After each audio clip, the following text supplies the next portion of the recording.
Oi, pessoal! Continuando as aulas sobre proteção de equipamentos elétricos, hoje nós vamos estudar a proteção de motores, mais especificamente proteção de motores de indução trifásicos. A proteção de motores de baixa tensão e também de baixa potência pode ser realizada por meio de disjuntores termomagnéticos apropriados, que são utilizados especificamente para esse tipo de proteção, ou então relés térmicos associados a contatores. Aqui nós não utilizamos relés igual utilizamos nos outros equipamentos. Para potências superiores e também para motores isolados em média tensão, as proteções devem ser aplicadas com maior número de recursos. Aí, para esses grandes motores, nós vamos utilizar sim relés específicos para esse equipamento. Como já foi falado anteriormente, será dada ênfase aqui à proteção de motores elétricos de indução, motores nos MIT trifásicos.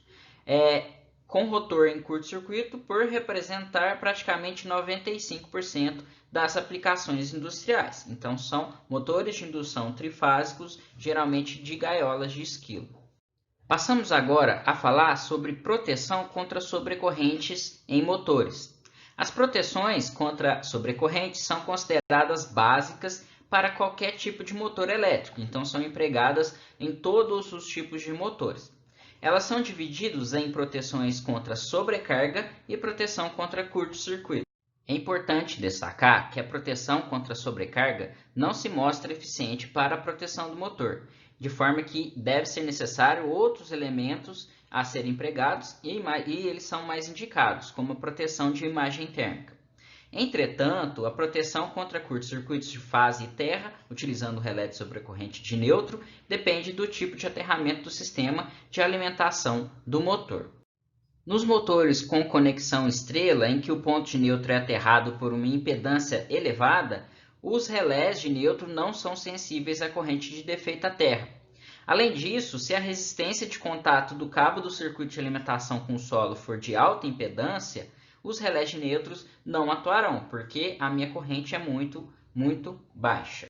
Além disso, não é aconselhável ajustar os relés de neutro para correntes muito baixas. Por quê? Porque a assimetria da saturação dos transformadores de corrente que alimentam os relés causam uma corrente residual no ponto de fechamento estrela na ligação dos relés de fase, o que poderá sensibilizar o relé de neutro, provocando o desligamento intempestivo do sistema. Já nos sistemas em estrela, com ponto de neutro solidamente aterrado, se eu garantir esse neutro sem nenhuma impedância, os relés de neutro mostram-se eficientes na proteção contra defeitos monopolares, faltas fase terra, desde que a impedância de contato solo seja pequena. Um outro esquema de proteção contra correntes de defeito fase terra, defeitos monopolares, e ele é eficiente, é a utilização de um transformador de corrente, um TC, do tipo janela, para o qual passam os cabos de alimentação do motor. Os 3 cabos eles passam por dentro desse TC janela. Nesse caso, não há corrente residual circulando no secundário do TC, a não ser que uma das fases esteja em contato com a terra. Portanto, ele é mais eficiente para proteção a respeito de defeitos monopolares. É importante destacar que deve-se admitir que as proteções de sobrecorrente instantânea e temporizada 50-51 de fase dos circuitos dos motores que desempenham um serviço de características não interruptíveis, ou seja, são serviços extremamente essenciais, como por exemplo o sistema de bombeamento de água. Nesse caso, essas proteções podem ser omitidas a fim de se evitar o desligamento indesejável. Essa decisão sempre caberá ao projetista com base nas necessidades desse tipo de carga especial. Entrando agora no ajuste da unidade temporizada de fase, o relé 51. A corrente ajuste da unidade temporizada de fase pode ser definida pela seguinte equação. A corrente temporizada de fase vai ser um KF vezes a corrente nominal dividido por RTC, em que KF é o fator de sobrecarga admitido, e N é a corrente nominal e RTC é a relação de transformação do meu transformador de corrente. A minha corrente de acionamento eu vou obter multiplicando a corrente de ajuste, ITF, vezes o meu RTC. O tempo de atuação da unidade temporizada de fase pode ser obtido por meio dessa equação. Então, o tempo t em segundos é igual a 1k vezes 1 tms sobre m elevado a alfa menos 1, em que k é uma constante que depende do tipo de curva, tms é a curva que vai ser selecionada, m é a relação entre a corrente que passa no relé sobre a corrente de ajuste da unidade temporizada, e alfa é uma outra constante que vai definir o tipo de curva. Aqui são apresentados os valores de k e alfa para três tipos de curva: curva normalmente inversa, muito inversa e extremamente inversa. Então, no caso, por exemplo, de utilização de uma curva muito inversa, o k vai ser substituído por 13,5 e o alfa vai ser substituído por 1. A corrente de ajuste da unidade temporizada de fase deve ser selecionada para atuar para uma corrente de rotor bloqueado, uma vez que, na ocorrência desse defeito de rotor bloqueado no motor, ele deve ser sensibilizado. A corrente de rotor bloqueado de um motor de indução está situada entre 3 e 8 vezes a corrente nominal. Portanto, o valor da corrente de acionamento temporizada de fase deve ser menor que a corrente de rotor bloqueado, que é igual à corrente de partida do motor. Porém, nós temos a condição de partida no motor, que é uma condição nominal, em que essa corrente é elevada. Como essa corrente é elevada e sensibiliza o meu relé, ele deve ser ajustado para que o tempo dele, o tempo de atuação dele, seja maior do que o tempo de partida do motor. Então, vou fazer aqui TAF, tempo de acionamento de fase, maior que o tempo de partida do motor. O tempo de ajuste da unidade temporizada de fase também deve ser menor que o tempo de rotor bloqueado para proteger o motor nessa condição. Portanto, o TAF, o tempo de acionamento de fase, deve ser menor que o tempo de rotor bloqueado. Então, temos essa restrição para o tempo, que ele deve ser maior que o tempo de partida do motor e menor que o tempo de rotor bloqueado. Com esse tempo, nós vamos escolher qual é o TMS para obter um valor ideal. Para a unidade instantânea de fases, os seguintes critérios serão utilizados. A corrente de ajuste da unidade instantânea deve ser superior à corrente de rotor bloqueado, uma vez que quem deve atuar para esse tipo de corrente é a minha unidade temporizada. Então, IA e F, a corrente de acionamento instantânea de fase, deve ser maior que a corrente partida do motor, que é igual à corrente de rotor bloqueado. A corrente de ajuste da unidade instantânea de fase deve ser inferior à corrente simétrica de curto-circuito trifásico. Então, a corrente de ajuste vai ser menor que a corrente trifásica sobre o RTC. Em relação ao ajuste da unidade temporizada de neutro, esse deve ser selecionado para atuar com uma corrente fase-terra, um curto-circuito monofásico, como sendo o seu valor mínimo. O ajuste da corrente pode ser obtido pela seguinte equação. A corrente temporizada de neutro deve ser menor que um Kn vezes N sobre RTC, em que Kn é um fator de desequilíbrio, uma vez que quando ocorre um desequilíbrio na minha rede ou no meu motor, vai ocasionar circulação de corrente no neutro. Portanto, eu posso admitir um desequilíbrio, então é esse valor aqui que varia entre 10% e 30%, para que não atue de forma intempestiva o meu relé. IN é a corrente nominal e RTC é a relação de transformação do meu transformador de corrente.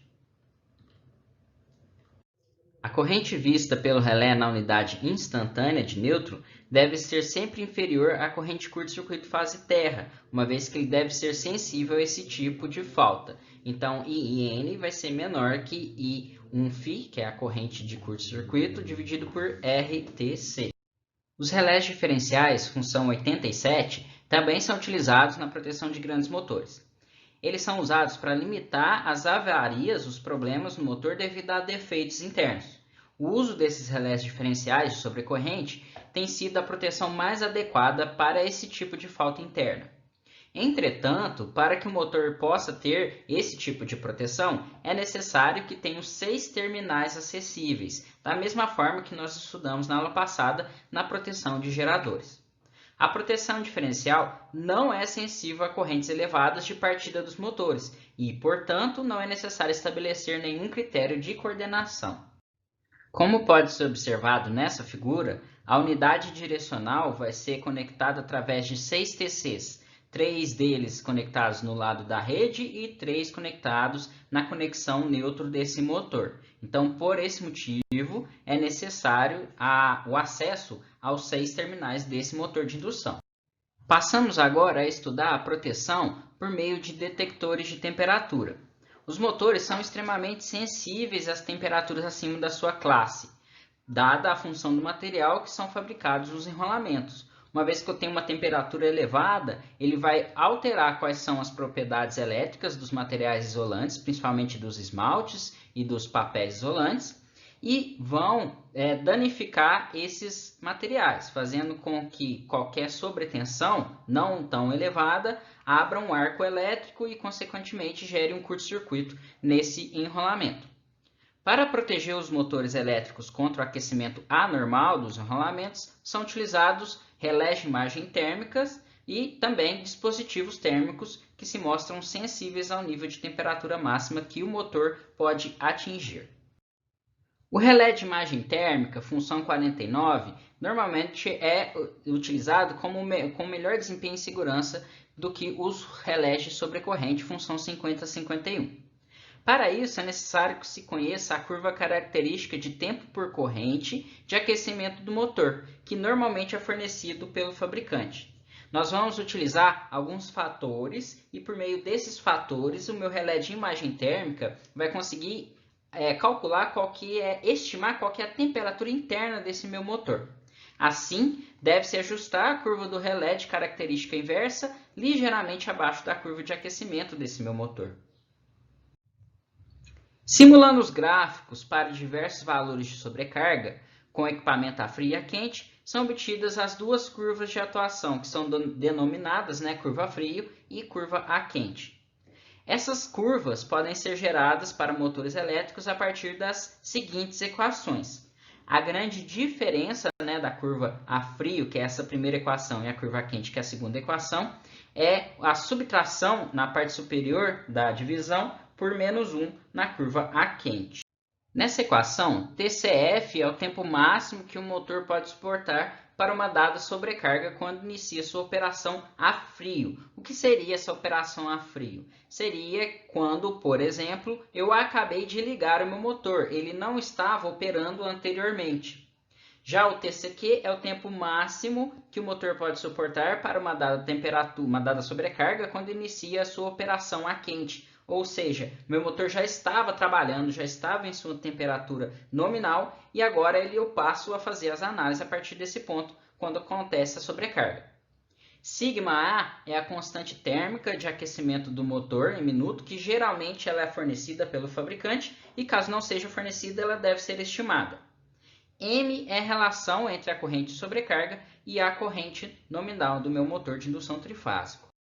Então, para o relé de imagem térmica, vão ser solicitados dois parâmetros principais. O primeiro deles é a constante térmica de aquecimento e o segundo é a constante térmica de resfriamento do motor. Tais valores podem ser fornecidos pelo fabricante. Então, pegando esse valor de constante térmica de aquecimento, eu vou utilizar um ajuste 90% desse valor, para que eu seja mais conservador. Da mesma forma que para o ajuste de resfriamento, eu vou utilizar um fator de 1,1, ou seja, vai ser 110% do valor fornecido pelo fabricante, levando em consideração que eu estou sendo novamente conservador. Uma ressalva é que, na prática, nem sempre é possível obter esses valores de sigma-A e sigma-R. Quando isso ocorre, deve-se utilizar o tempo de rotor bloqueado. Esse tempo de rotor bloqueado é facilmente obtido dos catálogos dos fabricantes dos motores elétricos. Portanto, por meio dessas duas equações aqui, uma das duas, nós podemos calcular qual que é o meu sigma-A. Na primeira equação, vai ser o sigma-A, constante térmica de aquecimento, para o motor a frio. E a segunda equação é o sigma-A para o motor a quente. Na primeira aqui, é utilizado o tempo do rotor bloqueado a frio, ou seja, eu travei o eixo do meu rotor e parti. Esse é o tempo total que ele leva para que ele suporta, né? Eu vou utilizar como sendo o tempo de rotor bloqueado a frio. Caso ele esteja já trabalhando a uma temperatura nominal e eu travo o meu rotor, o tempo máximo que ele suporta é o tempo de rotor bloqueado a quente. MF e MQ são as relações entre as correntes de rotor bloqueado a frio e a quente e a corrente nominal do motor. Já o valor da constante térmica de resfriamento, σR, pode ser determinado de forma aproximada por um gama multiplicado por σA que obtivemos no item anterior. Então, esse gama é um valor ali que varia entre 5 e 8, depende do projetista qual o valor que ele vai utilizar. Passamos agora a estudar a proteção contra sub- e sobretensões. Quando os motores de indução são submetidos a uma tensão nos seus terminais superiores à nominal, elas alteram o seu comportamento da seguinte forma. A corrente a plena carga diminui aproximadamente na proporção inversa da tensão aplicada, uma vez que geralmente esses motores são do tipo potência constante. Quando eu aumento a tensão, eu preciso diminuir a corrente para manter essa potência sempre no mesmo valor. A corrente de partida ela aumenta na proporção direta da tensão aplicada. A corrente rotórica ela diminui na proporção direta da tensão aplicada no estator. O fator de potência diminui ligeiramente. O conjugado de partida varia com o quadrado da tensão aplicada, então eu tenho um torque de partida maior. A velocidade do motor aumenta com a elevação da tensão, aumentando ligeiramente o fluxo refrigerante, né, que vem lá das aletas refrigeradoras, e reduzindo a temperatura dos enrolamentos do motor. Então, uma pequena elevação de tensão acaba diminuindo um pouco a temperatura desse meu motor. As perdas estatóricas e rotóricas, em geral, diminuem com a elevação da tensão, reduzindo a temperatura dos enrolamentos. Isso se dá principalmente devido à redução da corrente que passa nesses enrolamentos. Apesar de vários pontos positivos, os motores podem operar com uma tensão nominal de até 110% do seu valor. Isso, tensões superiores a isso devem ser evitadas e eliminadas pela instalação de um relé de sobretensão temporizado monofásico tipo inverso, com tempo de retardo de aproximadamente 3 segundos. Já quando os motores são submetidos a uma tensão em seus terminais inferiores à tensão nominal, os seguintes aspectos vão ser alterados. A corrente de plena carga aumenta aproximadamente na proporção inversa da tensão aplicada. Isso novamente ocorre devido à característica de potência constante do meu motor. A corrente de partida diminui na proporção direta da tensão aplicada. A corrente rotórica aumenta na proporção direta da tensão aplicada no estator. Dadas essas condições mais adversas, a proteção pode ser realizada através dos relés de subtensão ajustados no valor de 90% da tensão nominal do motor e temporizados para atuarem com um tempo superior ao tempo de partida do motor, visto que durante a partida a tensão que aparenta nos terminais do meu motor é menor devido ao excesso de corrente devido a essa partida. Portanto, eu sempre vou colocar um tempo superior à partida no motor. Uma proteção que pode ser empregada no motor é a proteção contra partida prolongada. Como a corrente de partida é elevada, que varia de cerca de 3 a 8 vezes a corrente nominal, o relé de imagem térmica aciona um temporizador sempre que a relação entre a corrente de partida e a corrente nominal atingir o valor superior a 2 vezes. Para essa condição de operação, deve-se considerar o tempo ajustado no relé de ser inferior a pelo menos 0,2 segundos ao tempo do rotor bloqueado e superior ao tempo de partida do motor. Isso é uma faixa adequada de ajuste. Assim, o tempo de ajuste do relé pode ser determinado a partir dessa equação. O tempo de ajuste de partida prolongada vai ser o tempo do rotor bloqueado mais o tempo de partida menos 0,2 dividido por 2. A proteção por perda de carga no motor é a proteção com perda de carga mecânica, Então, esse motor vai acionar uma carga mecânica, seja, por exemplo, um moinho de bolas, um ventilador, etc. E, no caso de desacoplamento do seu eixo com essa carga mecânica, eu vou ter condições elétricas de averiguar se essa carga foi desconectada.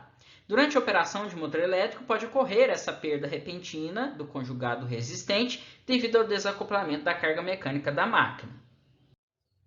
Sabendo-se que a corrente nominal a vazio do motor, que eu chamei aqui de INV, é inferior à corrente a vazio quando o motor está acoplado ao eixo da máquina, ou seja, a corrente a vazio é completamente sem nenhum tipo de eixo, porém, quando eu coloco um eixo na máquina, ela aciona, eu tenho uma carga a mais que é pequena, então ele vai elevar um pouco a minha corrente nominal, que eu chamei aqui de INA, mas ainda está sem a carga de trabalho. Pode-se concluir que a perda de carga quando o relé registrar uma corrente fluindo com valor maior que o valor da corrente a vazio do motor e inferior a essa corrente INA, que é sem a minha carga mecânica, porém com o eixo dela. Portanto, para se fazer a proteção contra perda de carga, vai ser feito o seguinte procedimento para o ajuste correto. Primeiro, mede-se a corrente do motor com a carga desacoplada do eixo e eu anoto esse valor ali como sendo I mínimo. Mede-se a corrente de operação do motor e anota ali como sendo IOP. Ajusta-se o relé para a perda de carga com base no resultado da equação. Então, aqui meu delta mínimo vai ser minha corrente mínima dividido pela corrente nominal do motor. Depois, ajusta-se o relé para a perda da carga máxima com base no seguinte resultado, que é a corrente de operação, aquela corrente nominal com o acionamento da carga, dividido pela corrente nominal do motor, menos 0,2, como sendo ali 20% de folga. Uma outra proteção bastante importante é a proteção contra desequilíbrio de corrente. O desequilíbrio vai gerar correntes de sequência negativas que podem fazer com que esse meu motor trabalhe com dois torques, um torque de sequência positiva e um torque no sentido contrário de sequência negativa. Isso é extremamente danoso para o motor, gerando vibrações e inclusive a queima dos meus enrolamentos. Então, na ocorrência de uma falta fase terra, no circuito de alimentação de um motor, motivado, por exemplo, pela queima de um fusível das fases, a corrente que circula nas fases restantes, uma vez que eu perdi uma fase, vai ser entre 1,7 e 2 vezes a corrente nominal, gerando ali uma corrente de sequência negativa muito grande. Então, dependendo da conexão do motor, eu vou ter correntes circulando de forma diferente dentro dos seus enrolamentos. Se ele estiver conectado em estrela, as correntes nas fases sãs, nas duas fases restantes, são iguais, não circulando nenhuma corrente na bobina do motor na fase que foi desconectada. Já, se o motor estiver conectado em triângulo, em delta, as correntes se dividem nas bobinas de forma diferente, então não tem circulação de corrente nas três bobinas. Nessa condição operacional, a função de imagem térmica, a função 49, pode não funcionar de forma adequada. Por quê? Porque a mesma, essa proteção 49, ela interpretaria o aquecimento das bobinas do motor como valor médio das três fases, sendo que eu desliguei uma delas e no valor médio não vai ser tão significativo assim, além do meu ajuste. Com base nisso, a proteção 46 é adequada, que é a proteção contra desequilíbrio de corrente. Para fazer sua parametrização, seu ajuste, basta conhecer o valor percentual de desequilíbrio de corrente e multiplicar pela corrente nominal do motor. Então, nós podemos medir essas correntes que eu coloquei aqui como sendo a corrente de desequilíbrio, a corrente na fase A menos a corrente na fase B dividido por raiz de 3. Na verdade, aqui é a diferença das correntes de maior valor. Então, nós vamos considerar aqui a maior diferença entre fases e dividir por raiz de 3 para encontrar qual que é a corrente de desequilíbrio. A corrente de D, na realidade, é a própria corrente de sequência negativa, Então, percentualmente, a corrente de desequilíbrio vale o que eu chamo aqui de lambda e D dividido pela corrente nominal do motor. O tempo de permanência da corrente de desequilíbrio deve ser ajustado para um valor inferior ao tempo de rotor bloqueado. Uma vez que essa minha corrente de desequilíbrio ultrapassa durante um tempo maior do que o tempo de rotor bloqueado, ele vai danificar severamente o meu motor. Bom, pessoal, é isso que eu queria mostrar para vocês. Façam as atividades no Moodle. Essas atividades vão contar como presença nas atividades assíncronas, assim como parte da nota final de vocês. Caso tenha alguma dúvida, entre em contato comigo por meio do e-mail, nos fóruns do Moodle ou no nosso servidor do Discord durante o horário de plantão. Muito obrigado pela atenção e até mais.